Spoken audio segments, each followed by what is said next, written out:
Mr. Lee. How are you, sir? Mr. Grieve? Mr. Grieve. Yes, but you go by the nickname of? Danger, yes. Okay, well, first off, what game did you choose? I chose Galaga, my favorite game of all time. Favorite game of all time? Yeah, I think so. I'm old school that way. I know it's a simple game. Yeah. I think it still plays really well. I'm used to the joystick on the machine. You are. From the local Max convenience store back in the day. So did you play the arcade version, of course, too, right? That's where I first played it. I grew up in the 80s, and so when I had my paper route, Vancouver Sun back in the day, we do about, all my friends, we all had routes. We do about half our route, and then we'd meet at the Mac store with whatever quarters we could afford that day, and we'd play Defender or Tempest or this one when it was in the store. Now, how much money did you make as a paper? I used to do paper route too, and it was... So as you know, it depends on the size of your route. But I made probably around 130 to 160 bucks a month, depending on how big. Right? Yeah, which was big money at the time. Which is crazy that we had to collect money as well, too. You had to knock on the door. You think about making a kid do that now. I know. At the time, it was just what you did. My mom did most of my route as well. Oh, did she? Yeah.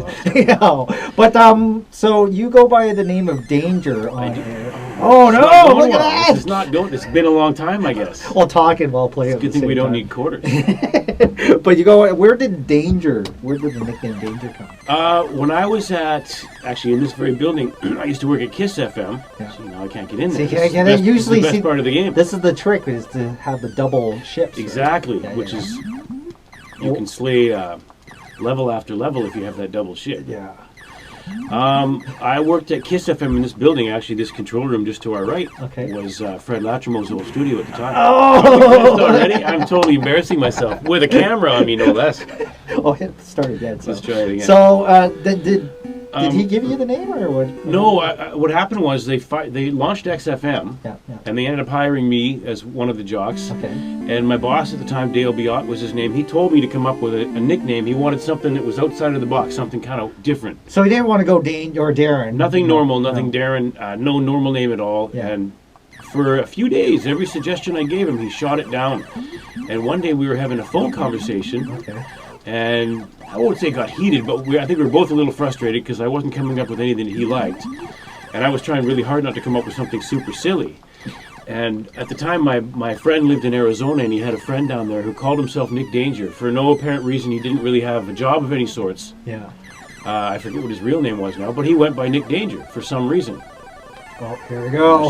I should have hit him once, though. Now my work's cut out for me. And then it stuck, I guess. So out of frustration in this phone conversation, I said, what would you like me to do? Call myself something stupid like Nick Danger? And he says, that's the name, and he hung the phone up. And he wouldn't give me a chance to argue or respond or anything.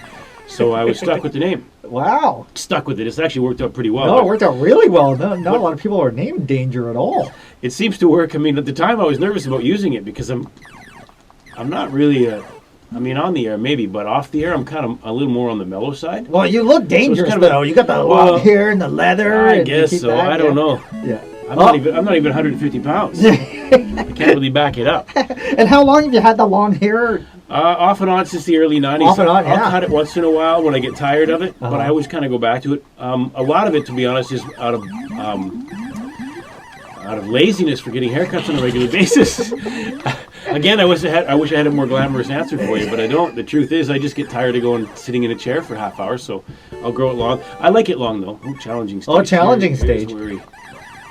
Oh, look at that. But when you go to a hair salon, you are paying what women usually pay, right? No, that's the thing. Here's the hypocrisy in this world. Okay. I actually still pay guy prices. What? I can go to Yaletown Salon and still get it done for $40, maybe $50. How is this when possible? The women are getting, they're paying hundreds for it.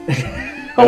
I brought this up to hairdressers over the years, and they just sort of go, I know, it just is how it is. No way. So it's true. The hair doesn't matter. When they say, well, it's because women have long hair, no. Because women have short hair sometimes, too. Yeah, but they still pay. They'll still pay the same price. Jeez. Look at this. It's all kinds of... These aliens are paying the price, but They are now. See, I got it figured out now. You got to figure out. So, I'm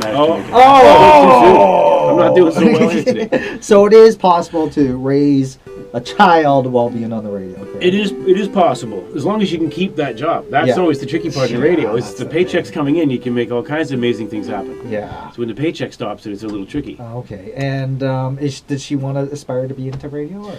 Actually, no, she wants to be a surgeon. Oh, jeez. Believe it or not. I don't know how I'm going to pay for that. But my son likes acting, so he might lean a little more towards this kind of a career. A surgeon. But she wants to be a surgeon. She's hooked on Grey's Anatomy. Oh, is that why she wanted to be a surgeon? That's what she says. It's what's got her stoked about it. Really? So, that is fantastic. She's got to bring the grades up a little before I think she'll be accepted to med school, but she works really hard. I mean, it could happen. Oh, wow, that's It could be fantastic. Yeah, and then you can just ride her coattails into retirement, right? Daddy wants a Ferrari. Yeah. Well, let's talk about your car really quick. I don't have it anymore. You don't have it anymore? It'll be a very quick conversation. Okay, so you got... But yeah, no, I've always been into old cars and hot rods. This is probably my other love besides music/radio. Yeah. Would be old cars. hot rodding and drag racing and stuff like that. And what kind of car did you have? The last old car I had was a 1955 Chevy. Oh, and what do you have now? Nothing. Just a little 2012 Malibu to get me to work and back. Oh, okay, But, that's enough? yeah, it's just a normal car. It doesn't go fast or anything. Okay, so when you spot, like, because you're in the chopper when you're doing traffic, can you spot, like, Malibus from the sky? Like, hey, I have that same car. No, but if it's an old car, I could probably spot it. Really? Yeah. That'd be great if you could, like, give the precise location of these old cars. Like, oh my god, that's a... Well, when I was a kid, we used to have this contest when we'd be driving around, and he would teach my brother and I what the different car manufacturers look like, and there are certain traits amongst them. Tell me what this is. Well, that's a Chrysler. How do you know? Because of this. And this is a game we would play from, I mean, I was really young when I think about it now. I was probably 5 or 6. Wow. And so by the time you're old enough to actually drive a car, you can spot them a mile away. That's fantastic. Well, let's get into their challenging stage. With one guy, this is I mentioned briefly about XFM, one of the forefathers of alternative rock radio stations in Western Canada, because there was Edge in Toronto, and then we had the End in Seattle. But right. X really laid the foreground of what to expect in the latter half of whatever. To me, it was the job I'd always got into radio to grab too. I felt so lucky to get there. Yeah. And they always say it's a time and a place thing. I mean, you have to put in the time and the work, as you know, you've come down the exact same trail. Mm-hmm. But a lot of times, it's being in the right place at the right time. Mm-hmm. I mean, you can be good, but if there's no opening, there's no opening. Yeah. And it can be years before there's an opening at a station. Yeah. But working at KISS FM here and having my boss be charged with launching a rock station, because KISS FM, for those that don't know, we played Celine Dion and Michael Bolton records, and it was a great station. It was a lot of people listened to it. Yeah. You know, and I worked with the legendary Fred Latrimo, so I really loved that time that I played there. Yeah. That I worked there. Mm-hmm. But XFM to me was exactly what I got into radio to do. To be at a station when it first launched, and to be there on the last day it was on the air as well. Yeah. Something that's pretty rare. Yeah, really rare. So I take a lot of pride in those days that I had there. But really, it was just like they told me in radio school. A lot of times it's time and place, and for me that's exactly what happened. And I think that's where I first heard of you, Danger, was listening to XFM at the time. And then how did we meet? We just, through Jack FM, I would assume. Because you were at Sonic Yeah. in Edmonton. Yeah. But I don't think I knew you then. I don't know that we'd spoken. I don't know if we were on Facebook together or not. Facebook friends? We're always friends, yeah. But I'd known Al Ford, though, and we both know him. Yeah. I'd known him since the Zone days when he was in Victoria. Oh, okay. We talked off and on even before I was at XFM. Yeah. Because as you know, you send demo tapes to every station worth working at. Oh, God. And the Zone obviously was right. So you sent actual cassette tapes? A lot of cassette tapes. Yeah, a lot of cassette tapes to him and anybody else who'd listen. And now it's like a SoundCloud file or an MP3. You don't have to do anything. I know. I used to have to go down to Western Imperial Magnetics in Richmond and spend $60 on a big box of blank tapes and some labels that I would stick in my old electric typewriter.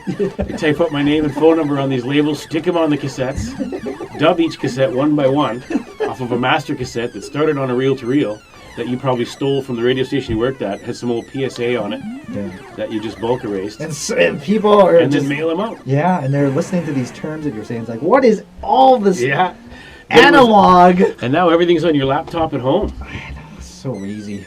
It's easier, but it is harder now, I think. A little bit. Yeah, with this industry that we're Well, it's a lot tighter now. Yeah. It's funny because they always said it was tight. I don't think I got any job easily.